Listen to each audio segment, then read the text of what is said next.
Hello CTET aspirants, आप सभी का स्वागत है पटना मिशन क्लासेस में। जैसा कि हम आप सभी के लिए स्पेशल सीटेट पेडागोजी से संबंधित महत्वपूर्ण क्वेश्चन लेकर आए हैं जो प्रीवियस सेशन पे आधारित हैं। बस अगर आप लोग मेरी 5 बातें अगर ध्यान से मान लेते हैं तो आपके लिए सीटेट आपकी मुट्ठी में रहेगी और आपके लिए टीचर बनना एक सुखद अनुभव रहेगा। ध्यान दीजिएगा हम क्या कहना चाहते हैं। अगर आप लोग को वीडियोज अच्छे लगेंगे तो आप अपने फ्रेंड सर्कल वगैरह में शेयर जरूर कर दीजिएगा। सीटेट एक बहुत कठिन एग्जाम भी माना जाता है, सिर्फ क्वालिफाइंग मार्क्स है, परंतु फिर भी ये बहुतों के लिए बहुत कठिन होता है। इसके लिए बेसिक कॉन्सेप्ट क्या होनी चाहिए उसके बारे में हम आज बात करेंगे, उसके बाद क्वेश्चन आंसर करेंगे। जरा ध्यान दीजिएगा मेरी 5 बातें कौन सी है जिससे सीटेट का आप ब्रह्मास्त्र बोल सकते हैं। ठीक है, सीटेट ब्रह्मास्त्र अगर आपको निकालना है, ठीक है, तो यहाँ पर ध्यान से दीजिएगा कि हमारा क्या कहना है आप सभी के लिए। सीटेट का एक सबसे महत्वपूर्ण गुण है कि वो पॉजिटिव थिंक को ज़्यादा प्रेफर करता है। कोई भी चाइल्ड पेडागोजी जो भी है, जैसे विद्यार्थी के बारे में आप क्या सोचते हैं, सकारात्मक उसके व्यवहार उसके लक्षणों को परिवर्तित करने का प्रयास कीजिएगा। जहाँ पर आपको ट्रिक्स ध्यान देना है, ठीक है, ये कौन सी 5 ट्रिक्स हैं जिससे आप बड़ी आसानी से क्रैक कर सकते हैं सीटेट को। पहला नंबर है, ध्यान दीजिएगा, नो नेगेटिव बी पॉजिटिव। ये इसका तात्पर्य हो गया कभी भी आपको नकारात्मक नहीं रहना है, ठीक है, यानी नकारात्मक नहीं बल्कि सकारात्मक, ठीक है, सकारात्मक। इसका आप लोग को ध्यान रखना होगा। दूसरी नंबर बातें क्या है जरा ध्यान दीजिएगा। दूसरी नंबर बातें हैं, ठीक है, नो मीन्स नो, मतलब कि अगर आपको कोई चीज़ें नहीं अगर दिया गया है तो इसका मतलब, ठीक है, नहीं मतलब नहीं, ठीक है, नहीं मतलब नहीं। इसका आगे हम विस्तार पूर्वक वर्णन करने वाले हैं। नेक्स्ट क्या है, 3 नंबर ध्यान दीजिएगा, यहाँ पर देना है आपको ओनली नोट या नोट ओनली, आप एक ही चीज़ यहाँ पर यूज करेंगे, ठीक है, नोट ओनली, ठीक है। इसका मतलब है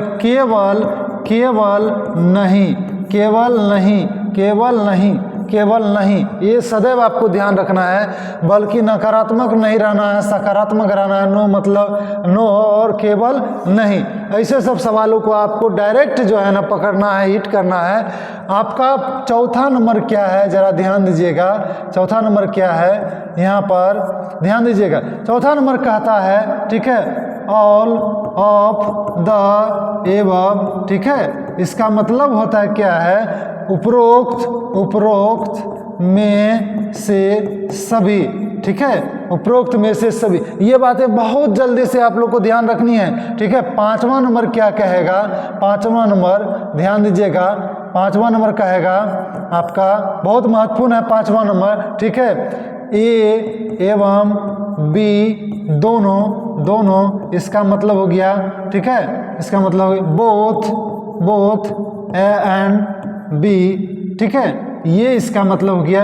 ये आपको 5 गो, अगर ये 5 आप बेहतर तरीके से करते हैं, सीटेट आपके लिए कुछ मायने नहीं रहे। किसी भी, चाहे वो गणित का पेडागोजी हो या पर्यावरण का पेडागोजी हो, किसी भी चीज़ का पेडागोजी हो, कहीं कोई आपको दिक्कत नहीं होगा। जरा देखेंगे सवाल क्या कह रहा है और ये बातें ध्यान रखिएगा। No negative be positive, no means no, not only, all of the above, both A and B, ठीक है, ध्यान दीजिएगा। वहाँ पर सी भी यूज किया जा सकता है।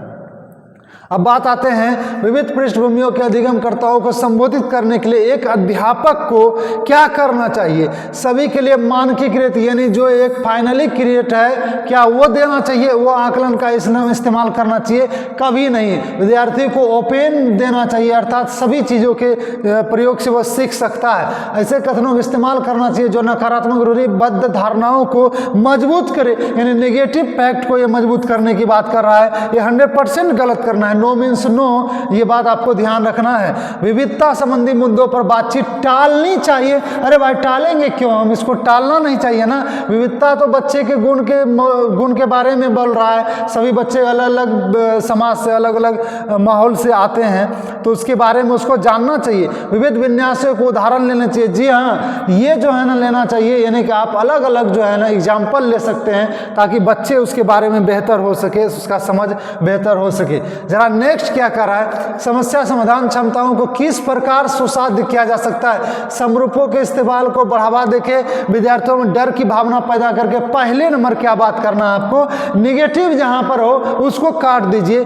विद्यार्थियों में डर की भावना पैदा करना चाहिए, आप ही बताइएगा, नहीं करना चाहिए। लगातार अभ्यास और कार्यान्वयन पर जोर देके ध्यान दीजिएगा। समस्याओं का हल तो अटल प्रक्रिया कभी नहीं करना चाहिए, क्योंकि आप एक निश्चित जो है ना जो पहले से प्रक्रिया जो चली आ रही है अर्थात अटल प्रक्रिया, उसके इस्तेमाल को बढ़ावा नहीं देना चाहिए। लगातार अभ्यास और कार्यान्वयन पर जोर देके ये सबसे पॉजिटिव है, ठीक है। 100% समरूप यानी सेम चीजों को आपको करना है, ये गलत। अगर आपको कभी कभी क्या होते हैं कोई दो ऑप्शन लगेगा कि इसमें ऐसा हो सकता है, लेकिन आपको ऐसी परिस्थिति में ध्यान देना होगा कि उसमें से कौन सबसे ज्यादा पॉजिटिव है, ठीक है। नेक्स्ट सवाल क्या कह रहा है जरा देखेंगे। अधिगम कठिनाई से जूझते छात्रों की जरूरतों को संबोधित करने के लिए एक अध्यापक को क्या नहीं करना चाहिए, यानी नहीं के बारे में बोल रहा है। तो व्यक्तिगत शैक्षणिक योजना बनाना चाहिए तो बनाना चाहिए। शिक्षा तंत्र आकलन की जटिल संरचनाओं का प्रयोग करना चाहिए, ध्यान दीजिएगा। दृश्य श्रव्य सामग्रियों का इस्तेमाल करना चाहिए। संरचनात्मक शिक्षा तंत्र उपागम का इस्तेमाल करना चाहिए। लेकिन क्या नहीं करना चाहिए, जहां पर जटिलता आ गया, जहां पर जटिलता आ गया वही तो नहीं करना चाहिए। आपको बच्चे के लिए सरल करके देना है, ना कि जटिल करके। नेक्स्ट सवाल क्या कह रहा है जरा ध्यान दीजिएगा। सृजनात्मकता की पहचान का प्रमुख लक्षण क्या है। अति सक्रियता, अगर कोई बच्चा अति सक्रिय, इसका मतलब ये नहीं है कि उसके अंदर वो सृजनात्मकता शक्ति है। कम परिज्ञानता या बोधगम्यता, ध्यान दीजिएगा, कम है यहाँ पर। असतर्कता, ये निगेटिव है, निगेटिव। आप सारी चिंता, यानी आप आगे बढ़ने के लिए अपने आप में क्या जो है ना नयापन लाते हैं, क्या नया खोज करते हैं, उसके बारे में तो ये आपका अपसारी चिंतन हो जाएगा, ठीक है। और जो स्टूडेंट जरूरी नहीं कि अधिक सक्रिय हो तो वह जो है ना बेहतर कर सकता है, खोज बेहतर कर सकता है, ध्यान दीजिएगा। नेक्स्ट सवाल क्या करा है, निम्न अध्यापन अधिगम का सबसे प्रभावशाली माध्यम कौन सा है। बिना विश्लेषण के अवलोकन करना। आप बिना विश्लेषण के अवलोकन क्या कीजिएगा तो उससे क्या आपको फायदा होगा, नकल नकल नकल। ये देखिए निगेटिव निगेटिव निगेटिव तो कभी करना ही नहीं है। विषय वस्तु की यंत्र याद रखना सबसे खतरनाक गुण है विद्यार्थियों का, याद रखना। रट्टे प्रणाली को आपको नहीं लागू करना है। संकल्पनाओं के बीच संबंध को खोजते हुए जाना है। अगर 3 नेगेटिव तो आपका यहाँ 1 पॉजिटिव और 100% इसमें जो है ना बेहतर जा रहा है आंसर। नेक्स्ट देखेंगे क्या कह रहा है। एक अध्यापक को दिए गए किसी कार्यकलाप में छात्रों को विभिन्न त्रुटियों का विश्लेषण करना चाहिए, क्योंकि इसके आधार पर वह ज्यादा त्रुटियां करने वाले दूसरे छात्र को अलग कर सकती। आप कभी भी 2 छात्रों के ग्रुपिंग्स को आप कभी भी सामूहिक गतिविधियों या किसी भी स्कूल में ये आप प्रयास करने का भी नहीं कीजिएगा, ठीक है। नई शिक्षा नीति सभी छात्रों के एक दूसरे समन्वय करके सीखने का अवसर प्रदान करती है। अधिगम केवल त्रुटियों के शोधन पर निर्भर है, ध्यान दीजिएगा। आगे देखते चलेंगे। इसके आधार पर वह दंड की मात्रा निर्धारित कर सकती है। पहला नंबर, दंड यूज नहीं करना है किसी प्रकार से, मारने पर प्रतिबंध या किसी अन्य प्रकार का दंड। त्रुटियों की समझ अध्यापन अधिगम प्रक्रिया के लिए अर्थपूर्ण है। अगर आपको लगता है अधिगम केवल त्रुटियों के शोधन पर निर्भर है तो हम आपको भी बताएं, ओनली नोट, केवल नहीं। बोलिए केवल नहीं होगा तो आपका होगा क्या, त्रुटियों की समझ अध्यापन अधिगम प्रक्रिया के लिए अर्थपूर्ण है। देखिए कितना सिंपल है, सीटेड बड़ी आसानी से क्रैक कर सकते हैं आप सब। नेक्स्ट सवाल क्या कर रहा है जल्दी से देखेंगे। अधिगम की अभिप्रेरणा को किस प्रकार कायम रखा जा सकता है। बच्चों के बहुत आसान क्रियाकलाप देकर, ध्यान दीजिएगा, यथावत याद रखने पर जोर देकर कभी नहीं, बच्चों को दंड देकर कभी नहीं। अब बताइएगा, बहुत बच्चों को आसान क्रियाकलाप दीजिएगा कि आप प्रवीणता अभिमुखी लक्षणों पर जोर देकर बताइए। आसान क्रियाकलाप जिंदगी में देना नहीं है, क्योंकि बच्चे इसके आदी हो जाएंगे और वह बेहतर खोज करने में सक्षम नहीं हो पाएंगे। प्रवीणता यानी अभिमुखी लक्ष्यों पर जोर देकर पॉजिटिव है 100%, 100% मारिए। देखिए क्या नेक्स्ट सवाल कह रहा है, जल्दी से देखिएगा। शर्मिंदगी, अब बच्चे को आप डराएंगे, मारेंगे, पीटेंगे और उसके किसी भी माता पिता या किसी अन्य अवगुणों के बारे में, उसके जो होंगे सामाजिक परंपरा में, उसके बारे में अगर उसको बता करके या किन्हीं बच्चों के द्वारा चिढ़ाया जाएगा तो क्या बच्चे शर्मिंदगी महसूस करेंगे? अगर वो करेंगे तो वह सीख नहीं पाएंगे, सीख नहीं पाएंगे। ध्यान दीजिए, बच्चों को देखने में तो अभिप्रेरणा करने के लिए बहुत प्रभावशाली है शर्मिंदगी। बताइए, शर्मिंदगी बहुत अभिप्रेरणा करने के लिए, अभिप्रेरणा पॉजिटिव माइंड है, ठीक है। इसको ये चीज नहीं होगा कि भाव का अध्यापन प्रक्रिया बारंबार पैदा करना चाहिए। बताइए, बारंबार बच्चे को शर्मिंदा महसूस कराना चाहिए। क्या बोल रहा है ये? देखिए नेगेटिव बोल रहा है, का संज्ञान से कोई संबंध नहीं है। नहीं नहीं नहीं नहीं, संज्ञान से संबंध है, तभी तो बच्चे बहुत ज्यादा कभी कभी बोझिल हो जाते हैं, कभी किसी प्रकार का गलत कदम उठा लेते हैं। का संज्ञान पर नकारात्मक प्रभाव पड़ सकता है, पड़ सकता है, ये आपका आंसर हो जाएगा। देखेंगे क्या कह रहा है, सिंपल सब सवाल है, कोई सीटेट भारी नहीं है। आप लोग को मर्रा दिया गया है कि सीटेट बहुत भारी है। अधिगम का संरचनात्मक विचार यह सुझाव देता है कि ज्ञान की संरचना में बच्चे सक्रिय भूमिका निभाते हैं। जी हाँ, बच्चे सक्रिय भूमिका निभाते हैं, पूर्ण रूप से पाठ्य पुस्तक पर निर्भर। देखिए कितना कितना किस तरह का सवाल का ऑप्शन दे रहा है। बच्चों की कोई भूमिका नहीं है, बच्चे की भूमिका 100% रहती है सीखने में। बच्चे पूर्ण से वयस्क पर निर्भर रहते हैं, वयस्क पर निर्भर रहेंगे तो अभी प्रेरणा कहाँ से आएगी बच्चों में? बच्चे सक्रिय भूमिका निभाएंगे कोई भी चीज को सीखने में। नेक्स्ट सवाल क्या कह रहा है, जरा ध्यान दीजिएगा।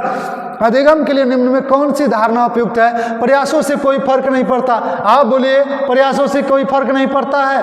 आपको पता है ना, करत करत अभ्यास थे जरमती हो रसरी आवाज जाते सिल्वर पर निशान। किसी भी प्रकार का प्रयास से कोई फर्क नहीं पड़ेगा। गलत, असफलता अनियंत्रित है। नहीं, ये असफलता नियंत्रित। अगर आप बेहतर करेंगे, प्रयास करेंगे तो बार बार असफल होने के बाद भी आप बेहतर प्रयास कर सकते हैं और अपने आप को सफल साबित कर सकते हैं। योग्यता सुधारी है, जी हाँ, योग्यता सुधारी है। अगर आपके किसी प्रकार के अगर अवगुण या गुण कुछ भी हो तो आप उसको बेहतर कर सकते हैं। योग्यता अटल है, जी नहीं, ये बदल सकता है। आप लोग को ध्यान देना है। बेहतर सवाल का ऑप्शन किस प्रकार दे रहा है, इनमें कौन सी परिपाटी बढ़ोतरी करने में सहायक है? विद्यार्थियों में संकल्पना समझ में। बारंबार परीक्षा, जिंदगी में ये क्या परीक्षा, इसका क्या मतलब है, तू क्या बनता है? बच्चे का सृजनात्मक विकास, उसके अभिप्रेरण, उसके विचारिक व्यवहार, उसके सामाजिक परंपराएं, सभी को मिला करके बच्चे के अंदर को गुणों को विकास करना, यही तो है अन्वेषण और संवाद। ध्यान दीजिए, अन्वेषण मतलब खोज और संवाद। प्रतिस्पर्धा प्रतिस्पर्धा प्रतिस्पर्धा, कभी नहीं पाठ्य पुस्तक केंद्रित शिक्षा, कभी नहीं। तो बोलिए क्या होगा? अन्वेषण और संवाद। ध्यान दीजिएगा, नेक्स्ट क्या बोल रहा है। सवाल सिंपल सब पूछ रहा है, कुछ नहीं है। सीटेट आप सभी का क्लियर होगा, ये मेरी गारंटी है। बस आप 5 जो है आपको ध्यान रखना है, 5 एक मुट्ठी, 5 अगर आपको उंगली से बनते हैं तो एक मुट्ठी बनता है और इससे आपका सीटेट क्लियर होता है। मैंने जो 5 फैक्ट्स बताए उसका ध्यान रखिएगा। आगे भी मैंने बहुत सारे जो है ट्रिक्स आप सभी को बताने हैं। ध्यान दीजिएगा, बच्चों को सीखने में कठिनाई होती है जब अधिगम सामाजिक संदर्भ में हो। सामाजिक संदर्भ में हो तो सीखने में कठिनाई होगी, उसको असहूलियत होगी। बच्चे विषय वस्तु बहुरूपों में प्रस्तुत किया गया है। ध्यान दीजिएगा, अगर उसको यहाँ पर अलग अलग पोजीशन से प्रस्तुत किया है, बच्चे कहीं ना कहीं उसको बेहतर तरीके से रिलेट कर सकते हैं, महसूस कर सकते हैं। सूचना अलग अलग टुकड़ों में अगर प्रस्तुत कर दी जाए तब वहाँ पर हो जाएगा तो सीखने में कठिनाई। ध्यान दीजिएगा, सूचना अलग अलग टुकड़ों में प्रस्तुत की जाए, वो आंतरिक रूप से अभिप्रेरित हो। आंतरिक अभिप्रेरणा सबसे महत्वपूर्ण गुण है। ध्यान दीजिएगा, नेक्स्ट क्या कह रहा है, अधिगम की सर्वोत्तम अवस्था क्या है? बच्चे अगर संतुलित उत्तेजना रखते हैं, कोई भय नहीं है, तभी तो वो सीख पाएंगे। और भय अगर रहेगा तो वहां पर अधिगम आपका पूर्ण नहीं हो पाएगा। कोई भय नहीं और कोई उत्तेजना भी नहीं तो बच्चे मंदबुद्धि कैटेगरी से हो सकते हैं। उच्च उत्तेजना और उच्च भय रहेगा तो वहां शिक्षा नहीं हो सकती है, अधिगम नहीं हो सकता है। निम्न उत्तेजना, उच्च भय, ये सब कभी नहीं होगा। तो क्या होगा? संतुलित उत्तेजना होनी चाहिए और कोई भय नहीं। नेक्स्ट सवाल देखेंगे, जल्दी से देखेंगे, डील करेंगे क्या है। बच्चों के विकास की व्यक्तिगत विभिन्नताओं को किस पर प्रत्यारोपित किया जा सकता है? ना आनुवांशिकता पर ना पर्यावरण पर। गलत बात है। बच्चों की व्यक्तिगत विभिन्नताएं या जो भी है सीखने का स्तर, उसको पर्यावरण और उसके जेनेटिक्स दोनों प्रभावित करते हैं, यानी आनुवांशिकता। ठीक है, यहाँ पर आनुवांशिकता एवं पर्यावरण की पारस्परिकता पर यहाँ पर ध्यान दीजिएगा। केवल आनुवांशिकता पर, केवल पर्यावरण पर, केवल, और यहाँ पर दोनों में दिया हुआ है, तो आप समझ सकते हैं दोनों रिलेट करते हैं। बड़े बड़े पहाड़ी इलाकों वगैरह सब में आप देखेंगे नाटे या बोने कद के, और साथ ही साथ बहुत अत्यधिक रंग गोरापन भी रहता है। इसके पीछे का रीजन है वहाँ की जो है ना सामाजिक, साथ ही साथ वहाँ पर पर्यावरण जो है ना और पर्यावरण की व्यवस्थाएं जो है ना उस अकॉर्डिंग जो है ना एक तरह से कह सकते हैं बहुत कठिन लेवल होता है। इसकी वजह से वहाँ पर धूप का प्रभाव कम होता है। ठीक है, नेक्स्ट क्या है जरा ध्यान दीजिएगा। एक कार्य के दौरान साइना स्वयं से बात कर रही है, वह कार्य पर किस प्रकार प्रगति कर सकती है। लेव वाइगोत्स्की के भाषा और चिंतन सोच के बारे में दिए गए विचारों के अनुसार इस तरह का व्यक्तिगत वाक्य कहलाता है। अगर आप कभी देखे होंगे किसी पर्सन को स्वयं में बात करता है तो स्वयं से वो अभिप्रेरित भी रहता है, साथ ही साथ अपने आप को बेहतर भी करने का प्रयास करता है। वो आत्म केंद्रित नहीं हुआ, ठीक है, संज्ञानात्मक अपरिपक्वता नहीं हुआ, क्योंकि वह बेहतर करने का प्रयास कर रहा है, लेकिन स्वयं से मनोवैज्ञानिक विकार उसको नहीं कह सकते। तो स्वतः नियमन, यानी वह स्वयं अपने विचारों को व्यक्त करने के बजाय अपने आप से वो पूछ रहा है कि हमको अब क्या करना चाहिए, कैसे क्या करना चाहिए। कहीं ना कहीं ये स्व अभिप्रेरण से संबंधित भी सिद्धांत है। तो चलिए ये नेक्स्ट सवाल क्या कह रहा है, मूल्यांकन पद्धतियों का लक्ष्य क्या होना चाहिए। विद्यार्थियों की जरूरत एवं आवश्यकताओं को पहचान करना, ये पॉजिटिव है। पुरस्कार वितरण, ध्यान दीजिएगा, पुरस्कार वितरण से सिर्फ मतलब नहीं है विद्यार्थियों को नामांकित करना, जी नहीं, योग्यता आधारित विभाजित करना कदापि नहीं। तो इसका मतलब हो जाएगा विद्यार्थियों की जरूरत एवं आवश्यकताओं की पहचान करना। जरा देखेंगे नेक्स्ट सवाल क्या कर रहा है, जल्दी से आप लोग भी इसको डील करने का प्रयास कीजिए। किस तरह हम बता रहे हैं, 5 फैक्ट से आपका सभी चीजें आसानी से बन जाएगा। एक गतिविधि के दौरान छात्रों को संघर्ष करते देख एक अध्यापक बच्चों को संकेत और इशारे क्या, क्यों, कैसे प्रदान करने पर चलाती थी। वाइगोत्स्की के अनुसार सिद्धांत के अध्यापक की यह योजना क्या है, छात्रों में प्रत्याहार या निकासन की प्रवृत्तियां पैदा करेगी। ध्यान दीजिए यहाँ पर निकास है, ठीक है। निकास का मतलब है कि आपको कोई भी चीज का मतलब है अगर स्वयं क्यों कैसे अगर दिया हुआ है, क्या, क्यों और कैसे प्रदान करने का पैसा, तो निकास से प्रवृत्तियां पैदा करने का मतलब वो कभी भी उससे संबंधित विमुख हो सकता है। अधिगम की प्रक्रिया में अर्थहीन हो सकता है, ये गलत है। बच्चों को अधिगम के लिए अनुत्प्रेरित या निष्प्रेरित, निष्प्रेरण मतलब होगा इसको नकारात्मक करेगा, तो अधिगम के लिए पार या आधारभूत संरचना का काम करेगा। ध्यान दीजिएगा, बच्चों के लिए सबसे महत्वपूर्ण क्या है, उसका बेसिक, अगर आप उसके आधारभूत संरचना पर कार्य करते हैं अर्थात पार पे कार्य करते हैं, तो कहीं ना कहीं वो बेहतर जो है ना हो सकता है। ठीक है, नेक्स्ट, एक खेल क्रिया के दौरान चोट लगने पर रोहन रोने लगा। यह देखकर उसके पिता ने कहा कि लड़कियों की तरह व्यवहार ना करो क्योंकि लड़के रोते नहीं हैं। ध्यान दीजिएगा, यह लैंगिक विभिन्नताएं यहाँ पर ध्यान दीजिएगा, लैंगिक भेदभाव को कम करता है, लेकिन समानता नहीं, समानता को बढ़ावा नहीं देता है, भेदभाव को बढ़ा देता है। लैंगिक रूढ़िवादिताओं को दर्शाता है। जी हाँ, ये रूढ़िवादिता दर्शाएगा तब ना भेदभाव जो है ना बाद में बढ़ जाता है। ठीक है, लैंगिक रूढ़िवादिता को चुनौती देता है, जी नहीं। यहाँ पर इसके अनुसार से यह कह रहा है, क्योंकि वह अगर बोल रहा है कि लड़की रोती नहीं है, इसका मतलब है कि समाज में ये परंपरा चली आ रही है कि लड़कियों का रोने का काम है। सिंपल सा है, ऐसे सब सवाल को डीलिंग करना बहुत आसान है। जरा देखेंगे, एक प्रगतिशील कक्षा, जब प्रगतिशील कक्षा होती है तो सभी परस्पर सीखते हैं। ज्ञान की सर्जना के लिए प्रचुर मौके प्रदान करने चाहिए। विद्यार्थियों को उसके अकादमिक अंकों के आधार पर नामित करना चाहिए, जी नहीं। सबसे बड़ा बेवकूफ़ी काम, अध्यापक को अटल ये जो है ना अटल पाठ्यक्रम का पालन नहीं करना चाहिए। विद्यार्थियों को प्रतिस्पर्धा, ध्यान दें, प्रतिस्पर्धा एक समय तक सही रहता है, लेकिन प्रतिस्पर्धा पर बल अर्थात सभी प्रतिस्पर्धा में अगर लीन हो जाएंगे तो वहाँ पर सीखने की प्रक्रिया बाधित हो जाएगी और वहां पर सिर्फ और सिर्फ जीतने का पैटर्न लागू हो जाएगा। ज्ञान एक संरचना के लिए प्रचुर मौके प्रदान करने चाहिए। कितना सिंपल सब सवाल है, और ये आप देख सकते हैं सीटेट का, और इस बार भी जो है ना आप लोग को आसान क्वेश्चन पूछेगा। लॉरेंस कोहलबर्ग के सिद्धांत के अनुसार किसी कार्य को इसलिए करना क्योंकि दूसरे से स्वीकृति देते हैं नैतिक विकास के चरण को दर्शाता है। उत्तर प्रथागत, अमूर्त संक्रियात्मक, प्रथागत, प्रथापूर्व और प्रथागत। ध्यान ध्यान दीजिएगा, इसमें क्या कर रहा है, दूसरे स्वीकृति देते हैं तब नैतिक विकास के चरण में है। ये क्या हो जाएगा, प्रथागत, ठीक है, क्योंकि पूर्व में जो है ना कोई बता रहा है तो पूर्व की बात नहीं होगी, ये प्रथा की बात हो गई, यानी प्रथागत हो गया, ठीक है। अब यहाँ पर ध्यान दीजिएगा, मतलब प्रेजेंट अवस्था में वो सीख रहा है, दूसरे स्वीकृति देते हैं तो सीख रहा है, तो उसी समय तो क्या हो जाएगा, प्रथागत हो जाएगा।